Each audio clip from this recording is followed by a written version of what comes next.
Hello పిల్లలు, ఎలా ఉన్నారు?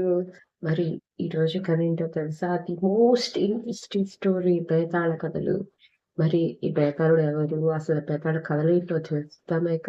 ఇంకెందుకు ఆలస్యం? మరి స్టార్ట్ చేసేద్దాం. ఒకసారి విక్రమార్క మహారాజు సభలో సింహాసనం మీద కూర్చునుండంగా ఒక సాధువు వస్తాడు. ఆ సాధువు కొంచెం వెరైటీగా ఉంటాడు. మొహానికి నామాలు పెట్టుకుని, కాషాయ రంగు బట్టలేసుకుని, భుజానికేమో జోలు కట్టుకుని వస్తాడు.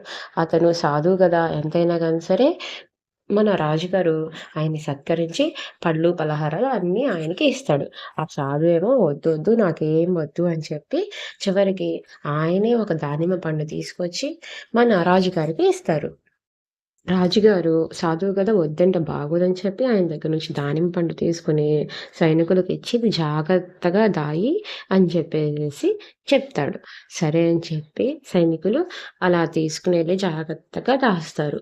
అలా రోజు ఆ సాధువు రావటం, ఒక దానిమ్మ పండు ఇవ్వడం, మన రాజుగారు తీసుకోవడం, దాన్ని తీసుకెళ్ళి మళ్ళీ సైనికులు ఒక చోట భద్రంగా దాయడం ఇలా జరుగుతూ ఉండేది. ఒకసారి ఏమైందంటే భటులు దానిమ్మ పండు పెడుతూ ఉండంగా, ఒక దానిమ్మ పండు జారి కింద పడి పగిలిపోతుంది. ఆ పగిలిన దానిమ్మ పండులో గింజలకు బదులు రత్నాలుంటాయి. ఆ విషయాన్ని భటులు వెళ్లి రాజుగారికి చెప్తారు. రాజుగారు మిగతా పళ్ళును కూడా ఒలిచి చూస్తే ఇంకేముంది, అందులో కూడా రత్నాలుంటాయి. అంతే రాజుగారికి ఒక విషయం అర్థమైంది. ఏంటంటే, ఈ సాధువు మన దగ్గర నుంచి ఏదో ఆశిస్తున్నాడు.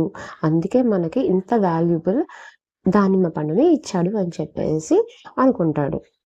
మరుసటి రోజు ఆ సాధువు వచ్చినప్పుడు, "స్వామి, నేను రాజుని ఇవ్వటమే గాని తీసుకోవడం మా జాతి లక్షణం కాదు. అయినా మీరిచ్చిన దానిమ్మ పళ్ళను నేను తీసుకున్నాను. ఎందుకంటే మిమ్మల్ని చిన్నబుచ్చకూడదని చెప్పేసి. కానీ మీరిచ్చిన దానిమ్మ పళ్ళు మామూలివి కావు. అందులో గింజలకు బదులు రత్నాలున్నాయి.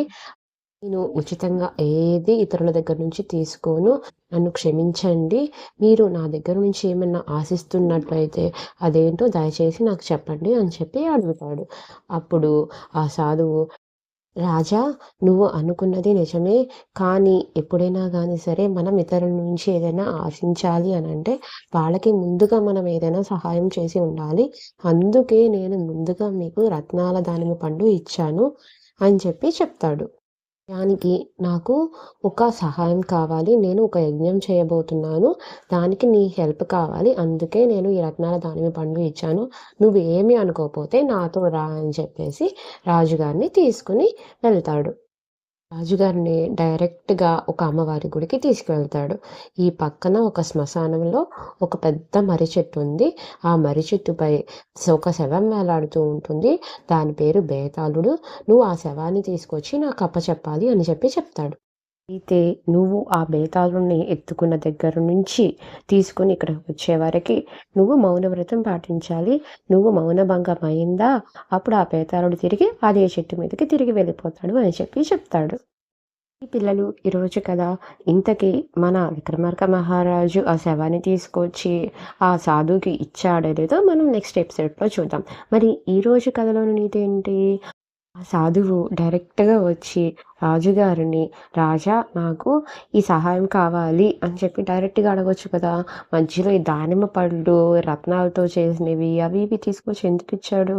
ఎందుకిచ్చాడంటే, మనం ఎప్పుడైనా గానీ ఎవరినైనా ఏదైనా అడగాలి అనంటే ముందు వాళ్ళకి మనం ఏదైనా ఇచ్చి ఉండాలి. ఇప్పుడు మనతో చాలామంది అంటూ ఉంటారు, "ఏరా, నువ్వు నాతో ఏం చేశావు? నాకేమైనా హెల్ప్ చేశావా ఎప్పుడైనా గానీ" అని చెప్పి అంటూ ఉంటారు. అలా అడిగే ముందు అసలు నువ్వు వాళ్ళకేం చేశావు అనేది కూడా ఆలోచించాలి. నిజానికి అలా అడగడం అనేది కూడా తప్పే. నువ్వు ఎవరికైనా గానీ ఒక హెల్ప్ చేసినప్పుడు వాళ్ళ దగ్గర నుంచి నువ్వు రిటర్న్ అనేది ఎప్పుడు ఎక్స్‌పెక్ట్ చేయకూడదు. ఒకవేళ నువ్వు రిటర్న్ అనేది ఎక్స్‌పెక్ట్ చేశావంటే అది హెల్ప్ అవ్వదు. అది ఒక బిజినెస్ అవుతుంది. అది పిల్లలు ఈరోజు కథ. మరి కథ నచ్చిందా? నచ్చితే లైక్ చేయండి. ఇటువంటి మరిన్ని ఇంట్రెస్టింగ్ స్టోరీస్ కోసం మన ఛానల్‌ని సబ్స్క్రైబ్ చేసుకోండి.